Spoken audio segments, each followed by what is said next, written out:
Mga kapuso, patuloy ang pagulan ng batiko sa panukala ng Department of Tourism na palitan ang tinatawag na slogan ng kampanya ng ating gobyerno para sa turismo. Mula Wow Philippines, gusto na nila ito gawing Pilipinas kay ganda. Ang tinatanong ngayon ng mga bumabatikos, sino namang kayang dayuhan ang makakaintindi ng Pilipinas kay ganda? Nakatutok si Ivan Mayrina. Sa nakalipas na 8 taon, sumentro sa 3 titik ng salitang wow ang kampanya ng Pilipinas para sa turismo. Ibinibida nito ang Pilipinas bilang Wealth of Wonders. Ang benta sa Boracay halimbawa, warm over winter. Wow! Pero kumita na raw ang konsepto ng Wow Philippines at ang naisip ng Department of Tourism na ipapalit dito, Pilipinas kay ganda. Makulay ang logo nito na may elemento ng puno ng nyog, imahe ng araw at ng tarsier.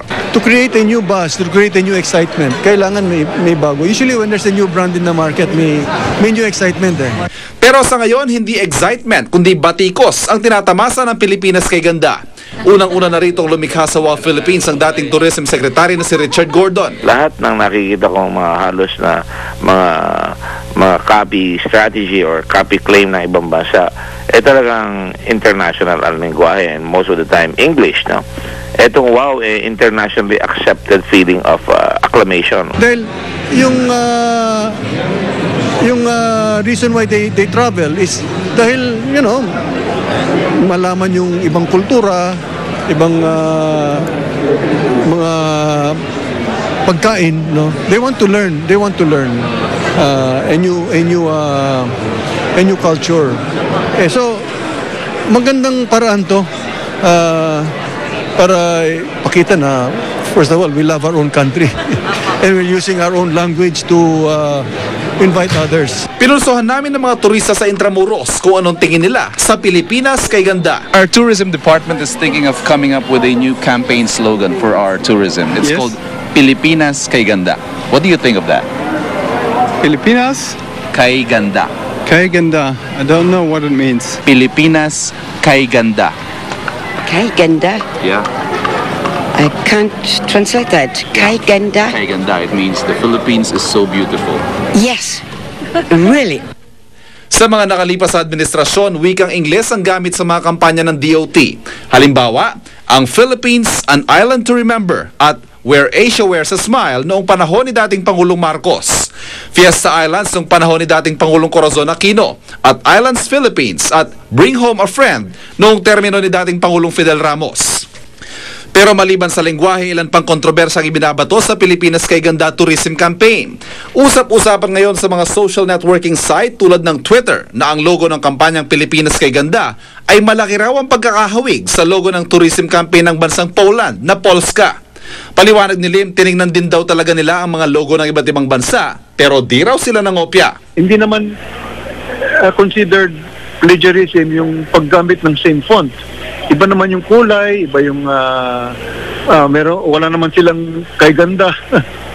Maraming kaibahan. Wala namang tarsier, wala namang coconut. Nilinaw pa ng Department of Tourism na hindi pa pinalang kampanyang Pilipinas kay ganda at marami pa raw ang pwedeng mabago rito. Ivan Mayrina, Nakatutok, 24 Oras. Humihingi ng katarungan ng pamilya ng biktima o ng batikang botanist na si Dr. Leonardo Co. Si Dr. Co at dalawa niyang kasama ay napatay nang sila'y maipit sa engkwentro ng militar at ng New People's Army sa Leyte nitong Lunes. Nakatutok si Victoria Tulad.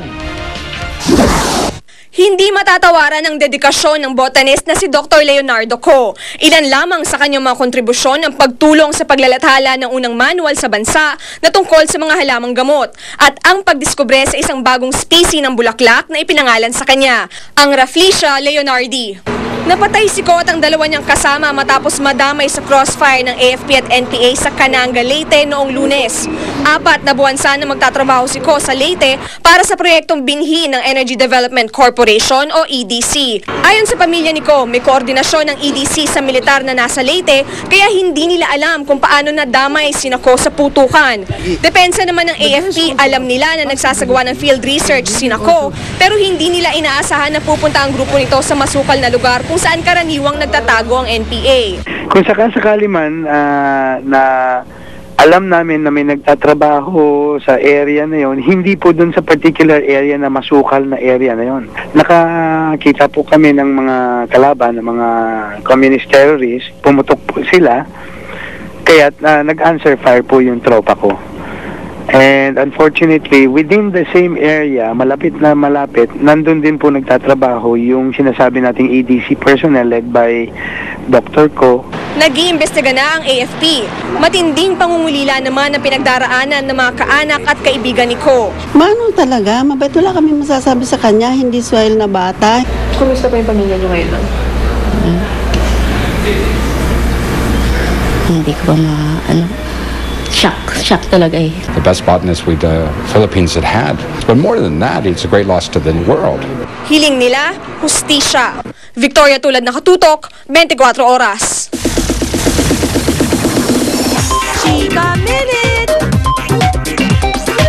Nagkaroon ng chance ang GMA News na ma-one-on-one interview ang American Idol runner-up na si David Archuleta. At isa sa mga nireveal niya ay kung anong katangian ang gusto niya sa isang babae. Makichika tayo kay Grace Lee.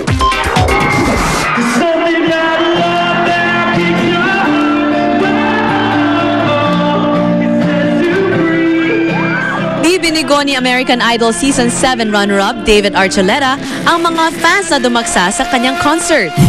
Ang mga hit songs niya, sinabayan pa nila. Ipinakita rin ni David ang skills niya on piano. After more than a year, David is back in town to promote his second album.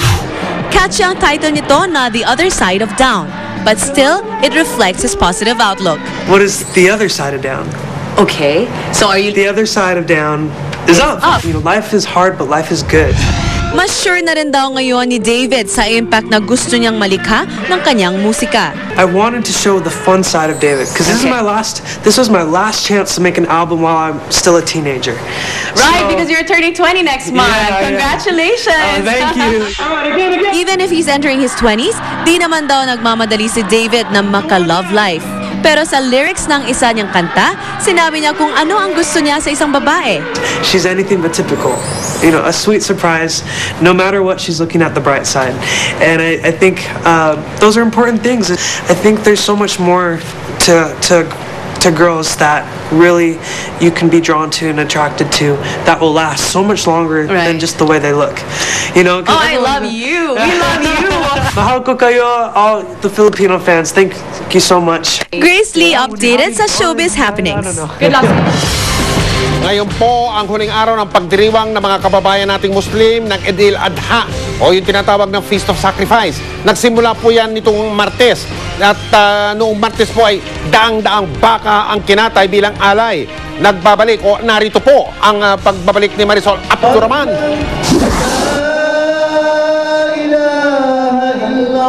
Matapos ang takbir o dasal, agad na sumunod ng kutba o misa na may kasamang sermon. Mahalagang Eid al-Adha o Feast of Sacrifice para sa mga nananampalataya kay Allah dahil ito ang pag-alala sa pagsakripisyo ni Abraham sa kanyang anak na si Ismael. Kaya naman sa tuwing ginugunita ito, karaniwang nagkakatay ng baka, kambing o tupa bilang alay. 8 kambing ang kinatay sa harap mismo ng National Headquarters ng PNP sa Krame. Pero bago ang pagkatay, isa-isa munang dinasalan ang mga ito.